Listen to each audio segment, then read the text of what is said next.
Hey guys, what's going on? It's Kezungan here. So today's video topic is going to be all about the Heresy tech, and why I believe it can be a very important tech to make sure you keep in mind for playing any kind of closed map.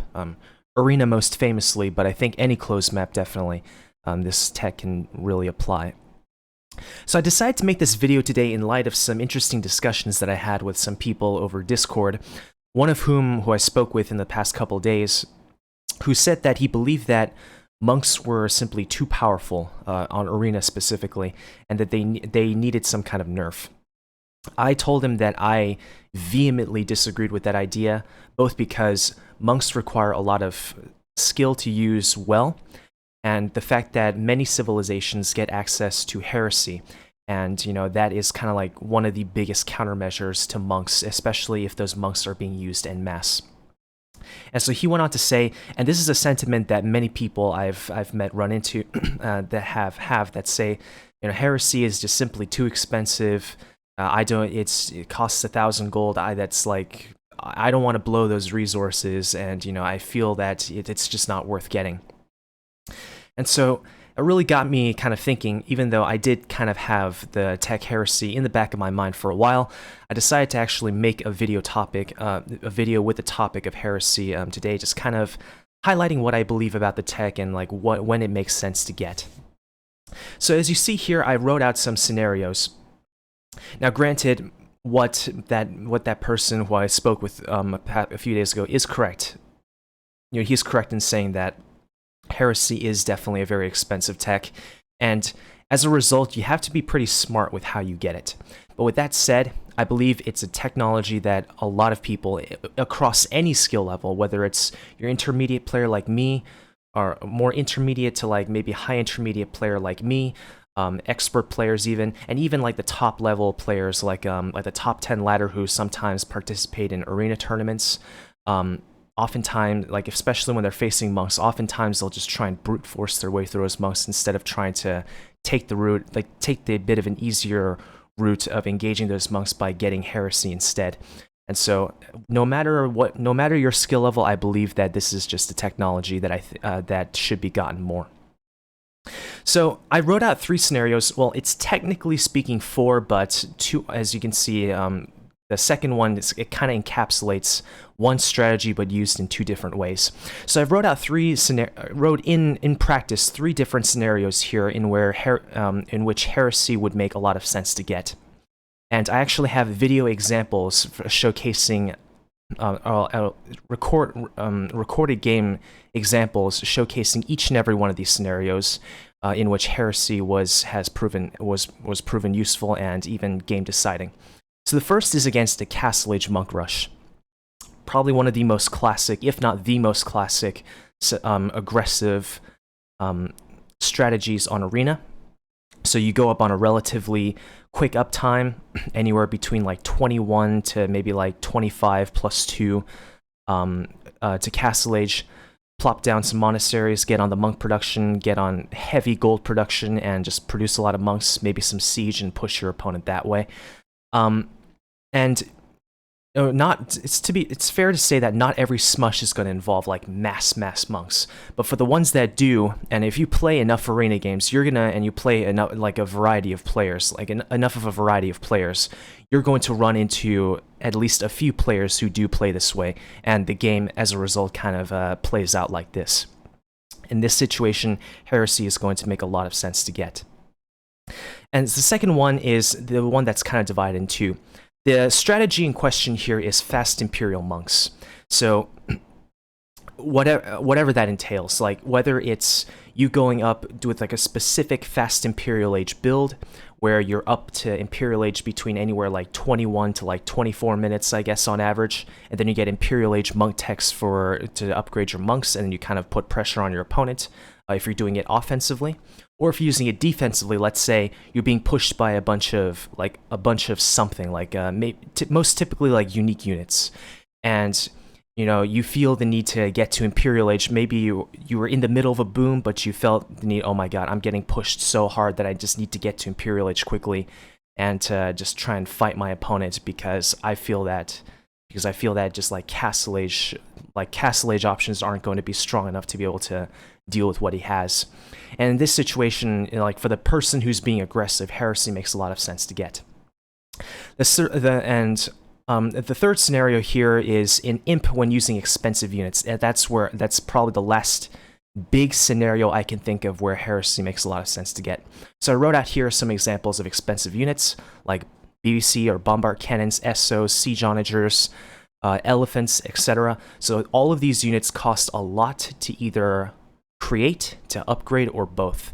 And if you're losing these units to conversions, then remember, the way conversion dynamics work is it's essentially a 2-to-1 resource swing, because not only are you taking a unit away from your opponent, you're also gaining one. So whatever your unit that got converted cost, it's basically double that in how many resources that you end up losing and your opponent ends up gaining. So Heresy here not only cuts the effectiveness of that monk's 2-to-1 resource exchange in half, essentially just being 1-to-1 now. It also keeps, if you're using like really destructive units, like for example siege onagers, that if those get converted, you can get a lot of damage done to the rest of your army. And so by getting Heresy, you kind of shield the rest of your army from potentially taking that damage, and just making sure that a siege onager that's threatened by conversions just dies instead of turning to the other side and potentially getting a shot off, destroying more siege, destroying like your infantry support or whatever it might be. So with these scenarios in mind, I'm going to go into the recorded games. So I have 5. Like I said, I have 5 of them prepared here, and the first one. So I'll be going in order based on the points that I listed out. The first one is this, the Castle Age Monk Rush. So let's get into it. Now, don't worry, I'm not going to just hang through the entire length, of this, just the full length of the recording. I'm going to be kind of fast forwarding it, just so I can get to the main points of the main points I'm trying to make. Let's kill the music right here. Sorry, that's just something I forgot to do. So we have a matchup here between Dansk Stoltel, Danish for Danish Pride, aka Dobbs351. I hesitate to say he's a buddy of mine because I mean I don't know him personally. I haven't spoken with him all too much, but I guess you can say he's like a really good acquaintance of mine. He's like a 2K1, 2K2 player. It kind of depends on like the specific time of day and like how active he is playing. He's a very, very good arena player. In fact, I'd wager probably somewhere in the top 10 of like arena players, if not maybe like top 15, I guess, depending on the day. And he's playing against Kara. He's also someone I met on Vubli. He is a Turkish player who plays a lot of arena. And from what I could tell, he came to Vubli here and he plays like exclusively arena, just based on his Rex. And as you can see here, he went up on what was probably the most aggressively oriented smush build possible, 21 plus 2 Castle Age time, and he's going quadruple monasteries. And being Bohemians, you can do this because their monasteries cost so little. And your gold efficiency is excellent because you get those free mining techs. And so what Dobbs does here initially is that because he knew something like this was coming, he actually went double stable opening, not commonly seen on Arena. And this cleared out the initial group of monks. But because Kara has 4 monastery monk production going on right now, it's going to reach a point where, yeah, as you can see there, it's going to reach a point where there's simply so many monks out on the field that engaging just this number of monks is going to be too painful. And this is like one of the main points that I kind of want to make because especially if you're facing a monk rush and on a map like Arena, and like you're just getting arena games on just regular ranked games, you're gonna be matched, and especially if you're like towards like the lower to like intermediate to like high intermediate level, you're gonna be running into a lot of different opponents. I don't know, and you're not gonna know how good or like how bad their monk micro skills are gonna be. So some might be bad. They might have bad control, but others could have very good monk micro and good monk control. And this definitely will apply to Kara here. He has very good monk micro, and so I don't want to take a gamble, assuming that my opponent has bad enough monk micro that I can just charge his monks with like just a massive units and just for me to be able to take them out. I don't want to take that risk because all it's going to take is just one bad engagement. I get a bunch of units converted and I'm probably going to lose the game right there because now I don't have anything to fight him. And this is like one of the main situations where Heresy is useful. With Heresy, not only again, it goes back to the issue of monks losing that 2-to-1 resource swinging kind of advantage that they have, and also it keeps your army, like your units, from being distracted by converted units. Because in this situation here, for instance, if Dobbs were to try and engage that monk mass and he just committed to it and he got this number of light cav, of his total number of light cav converted, these light cav are now going to be attacking Dobbs's light cav and they're going to be doing damage. So it would be even more unlikely that he would be able to clear this number of monks. So let's see what Dobbs does from this point forward. So he pulls back. I think part of the reason why he knows he can pull back and kind of play more patiently is because he doesn't see any Siege Workshop, which is only now coming in. So he has more time to work with. I think I'll actually slow down here because this is kind of like the key moment when I want to highlight. So the Siege Workshop is coming in now. So Kara is pushing relatively late, although it's to be expected because he had to fight to get the map control first. So Dobbs, knowing that he's not in immediate danger as of yet, is going to pull back a little bit. He's going to first and foremost mass up more light cav. And notice how heavy he is on gold. He has 11 villagers on gold, and he's about to bank up 1,000 gold. Now he gets Heresy. And once again, it goes back to the whole double benefit of preventing his army from getting distracted by converted units, and also cutting the effectiveness of Monk's conversion ability in half. So he has the mass of light cav that he would need to be able to take out this monk mass, but he's just going to be holding back, just biding his time until I believe either this Rem is going to take down this wall and he charges, or yeah, he actually commits to it himself by deleting a bunch of walls himself. Now that Heresy is in, all those monks are dead. I see no other light cav are converted, and so there's nothing else that can distract the rest of Dobbs' army. And so all these monks are dead. And if you include the monks that Kara... nom nom nom. That's essentially what happened, yeah. So if you can include all the monks that Kara lost earlier, that's a good maybe 25 to 30 monks that he lost in total in this game so far. And so when people say that Heresy is just so expensive that it's not worth getting, you have to keep in mind the reason you would get Heresy in the first place is because your opponent is creating monks, enough monks that it creates a problem, and the monk text to go along with it. And so if you're creating just the amount of monks that Kara was making, plus the monk text that he got, let's see what exactly the monk text that he got. I'm sure he got at least Sanctity. Sanctity Fervor, so not the most... Not the craziest monk text, but still the amount of monks that he made probably exceeds like 2,500 to maybe 3,000 gold in total. And so that number of monks and monk texts compared to just the 1,000 gold that you spend to get Heresy to like shut down their effectiveness, that's just a drop in the bucket in comparison.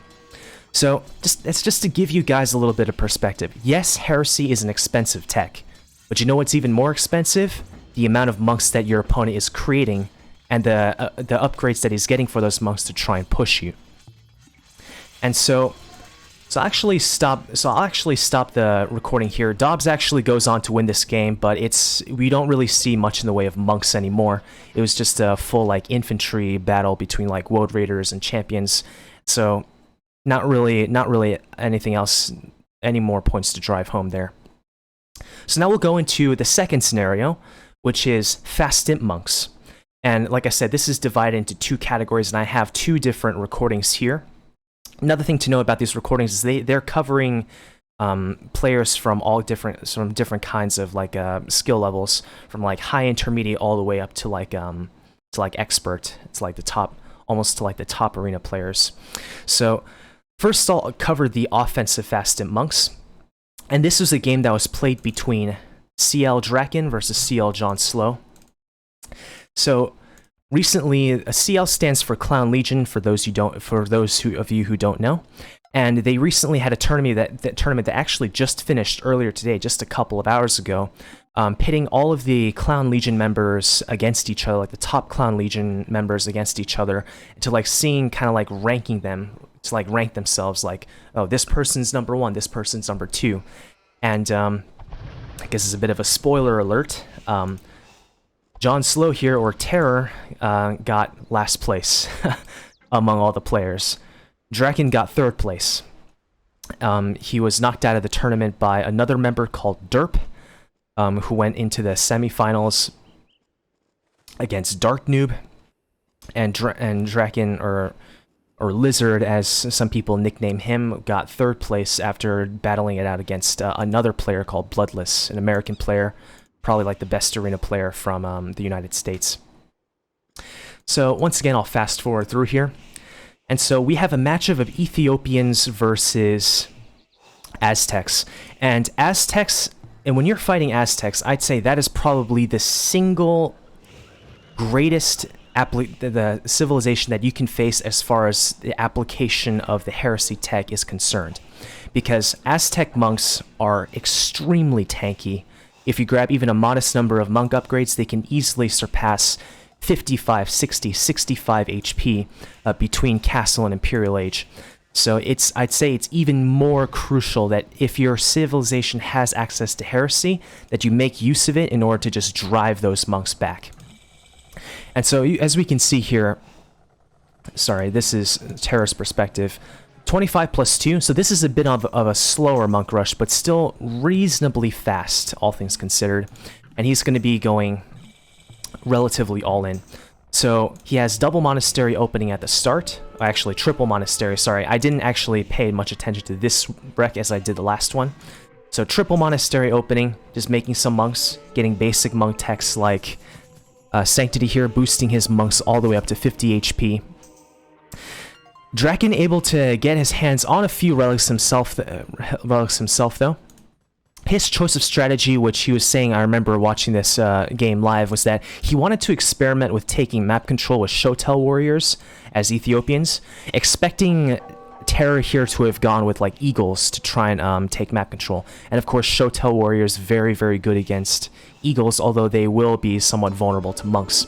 As you can see here, some conversions that Terror ended up grabbing. So now Drakon's in a bit of a bad situation. So he's lost all his militaries so far, and he's lost map control. And now Terror here, it's his turn to put on some pressure. I like this move from him, just kind of walling off the side and also keeping an outpost here just on the off chance that Lizard sneaks out, which can certainly happen. That's one of the ways that you can definitely beat back some kind of monk rush, just to sneak out and rebuild eco outside, and then killing your opponent with a better eco in the end. So Terror up to Imperial Age at a relatively fast time, like 25xx. I mean, considering he went triple monastery opening, I think that's a pretty decent uptime. Creating a little fort for himself here so that it's not easy for Drakon to take out this trap that's pressuring his castle. And now so now I'm gonna slow down around here. Still keep maybe a little decent amount of speed though, because now we're about to see a really crucial part in this fight. Once again. So first, Drakon takes his plan A here was to try and sneak Shotels into his base, into Dragon's base, into John Slow's base, trying to maybe get some raiding in. But that was turned away when Drakon realized that Terror had redemption on the Terror had a lot of monks on this side, and so yeah, I think actually you do need redemption to convert siege towers, I believe. So in any case, yeah, he got redemption. So he converted that siege tower from a distance, and so that plan failed. But thankfully, Draken here has a plan B. So he had another castle built in the back. The beauty of Shotels is that they produce very quickly. They only take 8 seconds to create a piece, 4 if you get Royal Heirs and Castle Age, and it's preparing a bunch of rams to try and push this. There's one missing ingredient to this strategy though, and that is Heresy, and that is exactly what Draken is going to be saving up for right now. I think he might actually be doing some market abuse here, I believe. Oh, never mind. Sorry, that was my mistake. I guess I was just fast-forwarding at a bad time, so forgive me, guys, because I was focusing on the show tells and the siege tower. But he actually got Heresy, so he afforded this a while ago, and he has a big, massive units. So now it's time for him to charge before the second castle can come in and just ruin his day. So now with Heresy, before this engagement happens, let's kind of take a look at John Slow's monk count. And I think he might have lost some, but still, this is a good indication. So he has 25 monks here as Aztecs. That costs 2,500 gold. And now let's also look at the monk texts that he has. He has most everything that's important. Redemption, Illumination, block printing, theocracy, sanctity, and fervor. So all of these combined is that, what is that? It's got to be like a good 1,000 to 1,100 gold or so. So we're looking at a potential investment of 3,500 to 3,600 gold in monks and monk texts for Terror here. That is a ton of gold. And so once again, it kind of goes back to this thing. If you're facing so many monks that, you know, your opponent is spending thousands and thousands of gold in order to try and get the monks out and also to upgrade them, the 1,000 gold price tag of Heresy looks really cheap into comparison. And so this is what's going to happen here. He has Heresy, and now he's going to engage. Terror made some Jaguar Warriors here in anticipation of this, but unfortunately he just does not have the numbers. This number of Shotels will just shred the monks and just the few Jaguar Warriors that Terror made here. So again, no Shotels being converted means that his army is just not distracted at all by converted units, and now this number of rams will take down this castle. But before that happens, Terror sees that, you know, his situation is just hopeless. After seeing that his opponent got Heresy and that he lost his monk mess, there's nothing he can do because he was very all in with this. And as you can see, he only had 1 TC here. So this was the fast imp monks. Fast-ish imp monks used offensively, and this is where Heresy comes in handy. So let's go into the next scenario, covering the same bullet point, but just a different application, and that's fast imp monks that were used defensively. So this one is a bit of a lower level play, because it actually involves me, TRCL Gizlian, and I'm playing here against someone I knew back from Vubli. His name is Professor 4K, or Prof 4K, as I like to kind of abbreviate his name as whenever I'm typing it out. So he's another Turkish arena player, just like Kara from 2 games ago. But unlike Kara and like a lot of the more like high-profile Turkish players that might have played a lot of arena on Vubli, Professor 4K is not as aggressive as they are, and especially with monks, he's nowhere near as aggressive with monks as those other players are. But that being said, he still uses them, and he will be using them in this game. And so he's playing in the blue here on the left as the Saracens. I'm playing as the purple here on the right side as the Portuguese. We had played a best of 3, like a 3 games just to practice for my mini clowns kind of set that was going to be happening the week after, which I won, by the way. Spoilers. I have that set, and I had that set on my YouTube. Shameless plug. And so, as Portuguese here, I picked Portuguese. He allowed me to pick civs. I picked Portuguese here because I really wanted to just try out something that I heard a lot of players, like a lot of the top arena players were saying, made Portuguese a top-tier arena civ on this clown arena, which was used for Masters of Arena 6 and is being used for this current Arena Silver League right now. So I actually ended up going with like 1 or 2 population higher than I intended to, because I think I was just a little bit distracted and also chatting with my opponent here. So But I still managed to do the build order. I create the spearmen, I forward the villagers, and I'm actually going forward. Now, conventional wisdom says that you probably shouldn't be doing organ guns against a civilization that has redemption. But I just decided to go for broke. Just wanted to have a little fun. Oh yeah, the strategy that people thought made Portuguese a really good arena civilization is just any kind of fast or fast-ish imp. Either a fast Imperial build or like aggression into fast Imperial Age into Fatorias. Because in doing so, you turn even like the tightest fast Imperial stuff into like just eco-based stuff as a result of having those access to those Fatorias. So as you can see here, I got 2 castles up and I'm on my way to Imperial Age. Just doing a very aggressive all-in push, getting a decent number of organ guns out. And back home, I'm pretty heavy on gold. I'm also heavy on stone because I want to get those Fatorias up. But not before I create a couple of trebuchets to try and push the castle that Professor 4K has here. Now, I mean, he's a really, now Professor 4K on paper, like he is like quite a bit better of a player than I am. He's like 1850, 1900, while I'm hovering somewhere between like maybe like 1650 to 1700, maybe 1750 like on my very best day. But in any case, there is a fairly significant skill gap between the two of us. So that's another reason why I kind of decided to go as all in as I did. So I'll speed up a bit here. So he hit Imperial Age maybe a couple minutes before I did, and he got imp upgrades. Now, this is like this is the scenario. Your opponent has up to imp relatively quickly as well to try and defend himself from some aggression that the opponent is doing. And he decided to go to Imperial Age and make monks to try and deal with organ guns. Monks are a very good counter to organ guns. Monks with redemption and block printing are, just redemption are good at dealing with organ guns, but maybe possibly a little bit risky in the mid game. But monks with redemption and block printing in Imperial Age are just that much better against organ guns. So I knew, because that's my primary military, I needed to make sure I got Heresy in order to be able to beat back his monk defense. And this is probably the most ideal situation for you to be grabbing Heresy in this sort of like build, in this sort of play from your opponent, where his only defense, and I mean his only defense, well, like his primary defense is just monks.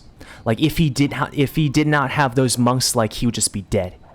So by grabbing Heresy, I shut down his only defense that he has, because now it really doesn't matter, like, unless his micro is like absolutely 100% precise, and he kills every single one of my organ guns that I have on the field with his monks, all his monks are going to die, because he won't get any more converted units, and so they won't be distracting the army that I have out on the field anymore. But I wanted to keep the fact that I got Heresy hidden a little while longer, so when I saw the monks, I pulled back the organ guns here just so I could trap these TCs down. But I made a really crucial mistake in this game where he was trying to attack me on 2 fronts. So while I was distracted with the organ guns here, trying to avoid the monks, he actually had massed up rams and he charged one of my castles. And I got blindsided by this because I was too focused on this side. So unfortunately, I would be losing this one castle, but I would still be, keeping onto this castle because I kept my organ guns parked behind here. And organ guns, they have a slight attack bonus against rams, and considering I have so many of them, you know, this is they're actually a reasonably good counter to just rams here, because rams alone will not be able to push my castle here with all these organ guns underneath it. And now, so if Professor 4K was in any doubt here that I got Heresy before, he knows now. And so I'm wiping out all of his rams, and now he realizes, oh man, my only defense, which is the monks, is not effective anymore. And just for good measure, I even made a couple of light cab to do it. And so now here I'm going in for the kill. So now I'm creating another castle. Of course, the stone income that you get from Fatorias is very nice. 4 Fatorias up at the moment. Destroying this TC. And I see that he's actually trying to sneak the rest of his economy outside and trying to rebuild. But it's just not going to work. I know exactly where he's going. And Fatorias allow me to actually have some amount of economy to be able to make some kind of tech switch. And I decided to go actually for Cavaliers. I'm actually going Cavalier right now. They're not going to be the most well converted, but they will still be plenty good enough to just harass this economy outside. And so Professor 4K is still committing to the monks. I mean, he's so deeply teched into the monks and the number of monks and monasteries that he kind of has to stick with it, but they just don't work anymore because I just have too many organ guns on the field. And on the right side of his base, the Cavalier I'm producing with my Feitorii eco is just wiping out the economy that he has left. So as I take down this TC, like, the eco on the right side that he snuck out is highly threatened. The eco that he has left in his base is also threatened, and with that and the last of his monks are dying, and he calls the GG here. So once again, the main idea. So if you were to do aggression like this, it doesn't necessarily have to be unique unit aggression, although unique unit aggression is probably just like one of the better kinds of aggression that you can do on Arena against your opponent. If you see that your opponent, if you force the situation in such a way where all you're seeing from your opponent to try and defend is monks, grabbing Heresy basically, I don't want to say it will guarantee you the win, but it makes your chances of winning, at the very least, it makes your chances of winning significantly higher. Because now their monks, that monk defense that they're doing, is no longer an effective kind of deterrent against your military. Because again, with Heresy, you shut down the monk's 2-to-1 resource swing capabilities, and also protects the rest of your army from being harassed by units that get converted. So with that in mind, I'm going to come to the last 2 recs, but they kind of cover one point as well. And that is, when you're in Imperial Age, and you're utilizing very expensive units that would be devastating to lose if they got converted. And these, unfortunately, they weren't recordings of actual games, but just a quick scenario that I created in the scenario editor that I had a friend of mine help me out with. Folder of Doom. He's a great guy.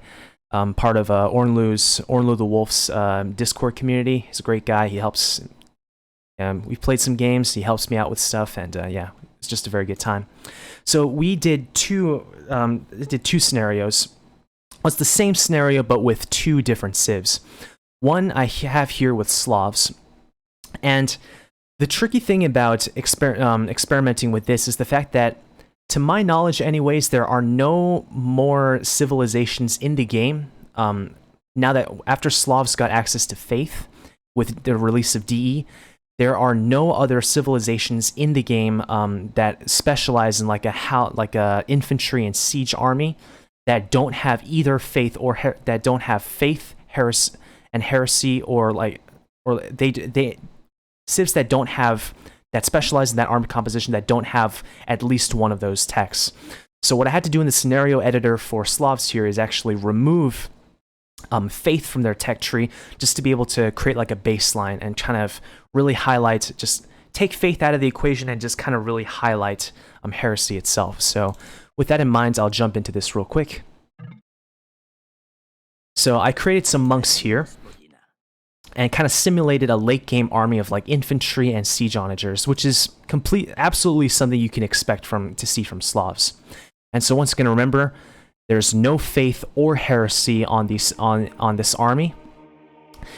And so a siege onager got converted and will be doing damage to the army.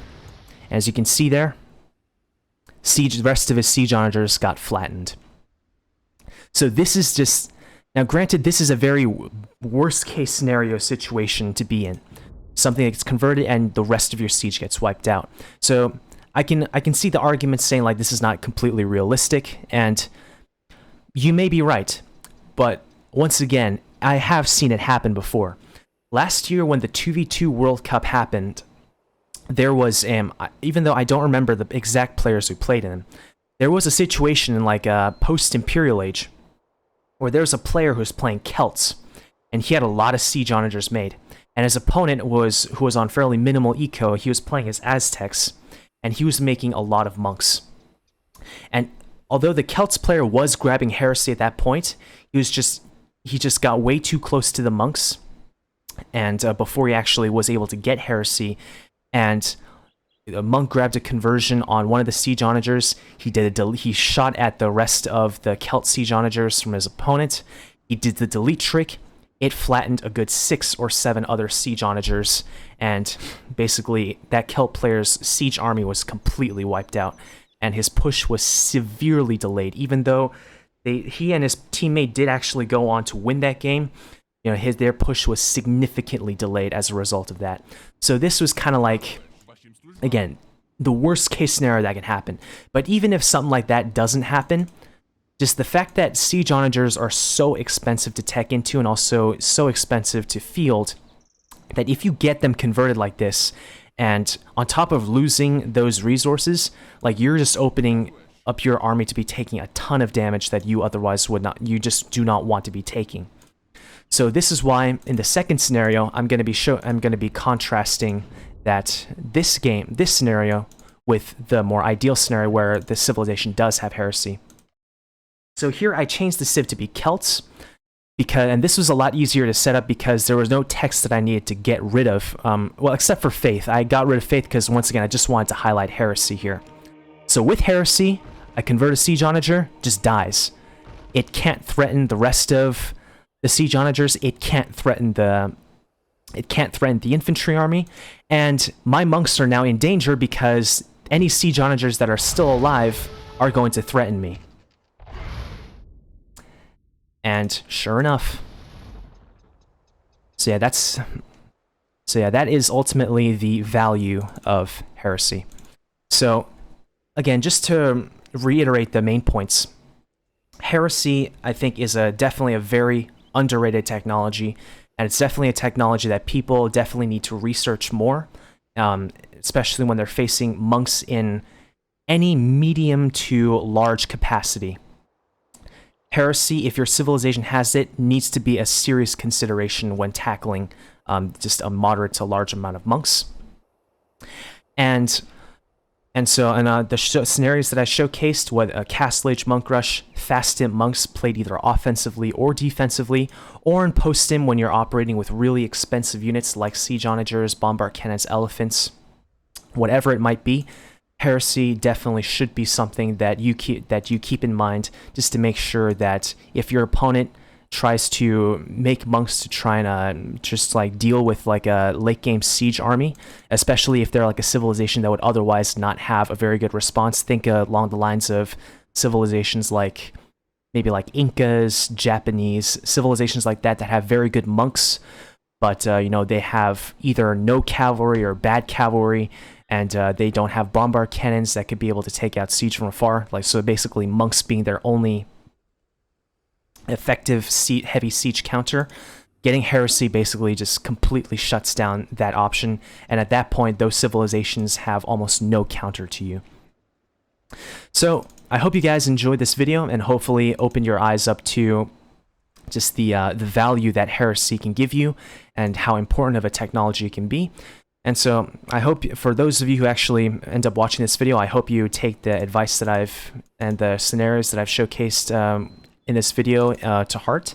And yeah, I just hope you can end up winning a lot more arena games as a result of keeping this heresy technology in mind. So yeah, until next time.